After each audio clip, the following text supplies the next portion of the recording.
கண்டிப்பா சொல்றேன், இந்த கதையை நீங்க கேட்டு முடிக்கும் போது உங்க லைஃப் பாக்குற பெர்ஸ்பெக்டிவே மாறும். ஃபுல்லா பாருங்க.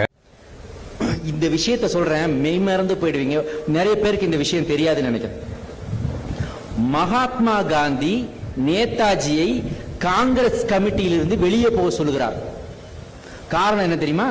மகாத்மா காந்தி சுதந்திரத்தை அகிம்சையின் மூலமாக, சத்தியாகிரகத்தின் மூலமாக, மிதவாதம் மூலமாக பெறணுங்கிற கொள்கை உடையவர். ஆனா நேதாஜி அடிக்கு அடி, உதைக்கு உத, ரத்தத்துக்கு ரத்தம், ஃபைட் பண்ணி வாங்கணும்டா சுதந்திரம் அப்படின்ற தீவிரவாதம் கூடையவர்.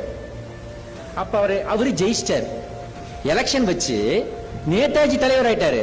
ஆனா மகாத்மா காந்தி கூப்பிட்டு, உன் ரூட்ல போனா இந்தியா ரத்த கலரி ஆயிடும், அதனால மரியாதையா நீ உன் பதவியை ராஜினாமா பண்ணிட்டு வெளியே போயிடுங்கிறாரு. யார? நேதாஜி. அவ்வளவு கோபமும் ரௌத்ர குணமும் ஃபைட்டிங் நேச்சருடைய நேதாஜி, அதுதான் தலைவனின் பண்பு. தன்னுடைய சொந்த உணர்ச்சியை அவர் காட்டல. அவர் என்ன பண்ணாரு? சைலண்டா அதுல இருந்து விலகி ஆல் இந்தியா ஃபார்வர்ட் பிளாக் என்ற அமைப்பை ஆரம்பிக்கிறார். ஆல் இந்தியா ஃபார்வர்ட் பிளாக் என்ற அமைப்பை ஆரம்பிக்கிறார்.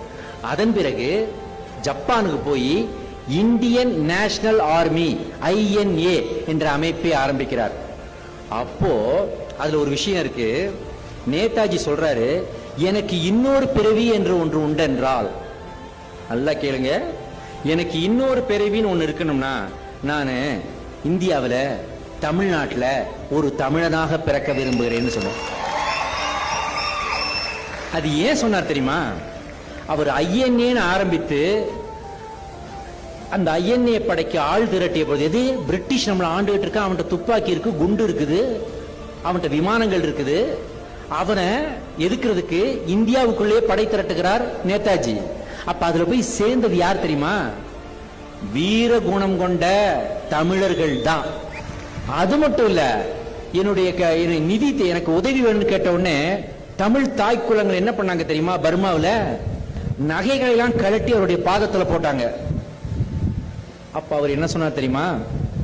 எனக்கு இதெல்லாம் வச்சு நான் என்னமா பண்ண போறேன்? நான் இந்தியாவோட சுதந்திரத்துக்காக போராடுறேன்.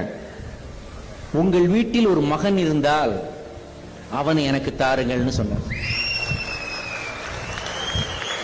உங்கள் தமிழ் மகன் ஒருத்தன் இருந்தா அவனை கொடுங்க, அவனை வச்சு நான் இந்தியாவுக்கு சுதந்திரம் வாங்கி தரேன்னு சொன்ன நேதாஜி. முதல்ல INA-க்காக ரேடியோ பண்றாங்க. அந்த வானொலியில மகாத்மா காந்தியை பற்றி நேதாஜி எவ்வளவு வேணாலும் திட்டி இருக்கலாம். மகாத்மா காந்தியை தேச பிதா என்று முதலில் சொன்னதே நேதாஜி தான். தேச பிதான்ற